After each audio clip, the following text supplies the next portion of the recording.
Welcome back to my channel. বন্ধুরা কেমন আছেন? আশা করি সবাই ভালো আছেন, আমরাও ভালো আছি। আজকে আমি আবার একটা পাঙাশ মাছের রেসিপি নিয়ে আপনাদের কাছে এসে গেছি। তো কীভাবে পাঙাশ মাছের রেসিপি করতে হয় আমি আপনাদেরকে এটাই শেখাবো আজকে। তো দেখুন, আমি পাঙাশ মাছ নিয়ে নিয়েছি, আর পাঙাশ মাছের মধ্যে দিয়েছি ভিনিগার, লবণ আর হলুদের গুঁড়ো আর লঙ্কার গুঁড়ো। তো আমি ভালো করে মাখিয়ে নিচ্ছি, আরও ভালো করে মাখাচ্ছি। তো আপনারা দেখতে থাকুন আমি কিভাবে পাঙাশ মাছের রেসিপি বানাই। আর অবশ্যই ভিডিওটাকে শেয়ার করবেন আর সাবস্ক্রাইব করবেন, বেল আইকনটা প্রেস করবেন। তো আমি কিভাবে বানাই আপনারা অবশ্যই দেখতে থাকুন।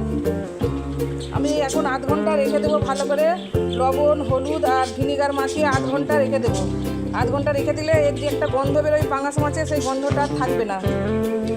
তো চলুন আমি কিভাবে বানাই, এখন রেখে দিই রেস্টে। আধ ঘন্টা পর আমি ফিরে আসছি। এই দেখুন কেমন হয়েছে। এখন আমি পাঙাশ মাছগুলো ভেজে নেব। এই দেখুন কড়াতে আমি তাওয়া চাপিয়ে দিয়েছি, আর এখন আমি এক এক করে মাছগুলো দিয়ে দেব।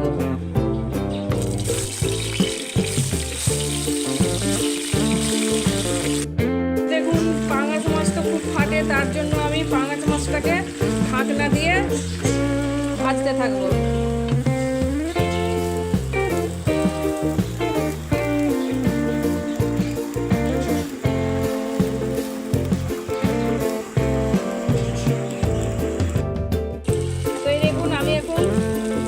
ভাজা হয়ে গেছে, এখন আমি উঠিয়ে দিচ্ছি।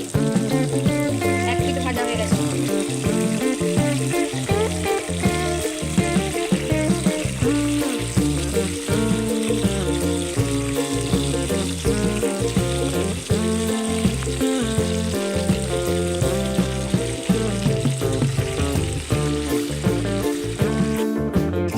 দেখুন লাল লাল ভাজা হয়ে গেছে। এখন আমি একটা একটা করে তুলে পাত্রে রেখে দিচ্ছি।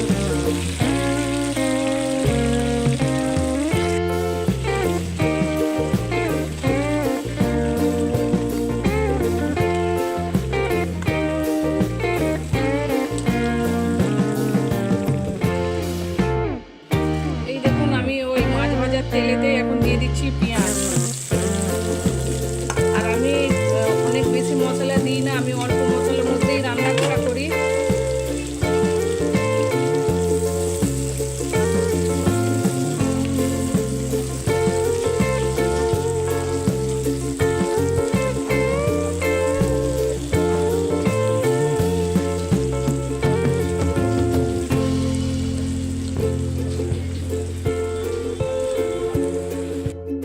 পেঁয়াজগুলো লাল লাল হয়ে গেছে, এখন আমি এই পর্যায়ে টমেটো কুচি দিয়ে দিচ্ছি।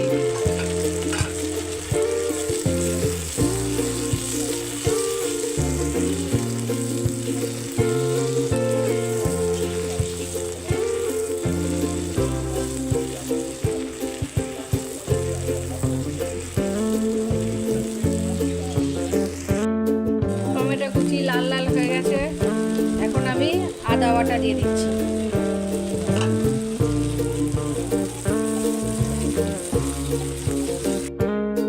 এখন দিয়ে দিচ্ছি লবণ, হলুদের গুঁড়ো,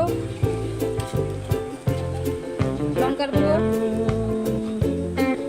জিরে গুঁড়ো, ধনে গুঁড়ো, সব ভাজা এগুলো। তো আমি এখন ভালো করে কষিয়ে নেব।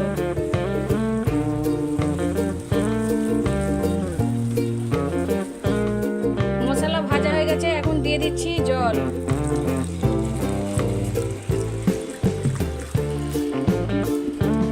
পরিমাণ মতো জল দিয়ে দিতে হবে। তো দেখুন আমি জল দিয়ে দিচ্ছি, এরপরে আমি ঢাকনা দিয়ে দিচ্ছি। ঢাকনা দিয়ে 2-3 মিনিট রেখে দেব। 5 মিনিট হয়ে গেছে, এখন আমি ঢাকনাটা খুলে দেখছি। তো আমার মশলা একদম ভালোভাবে কুক হয়ে গেছে, এখন আমি মাছগুলো দিয়ে দেব। কত সুন্দর কুক হয়ে গেছে দেখুন।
দিয়ে দিচ্ছি টেস্ট হওয়ার জন্য।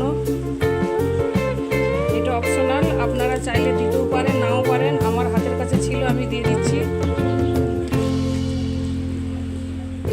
পাঙাশ মাছ একদম কমপ্লিট হয়ে গেছে রেসিপি। আর দেখুন কতটা কালারটা কতটা সুন্দর হয়েছে আর কতটা দেখতে লোভনীয় হয়েছে, আপনারা তো দেখে বুঝতে পারছেন।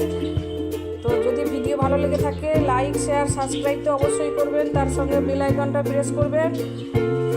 তো এখন আমি ভিডিওটা এন্ড করছি। সবাইকে টাটা বাই বাই, আল্লাহ হাফেজ।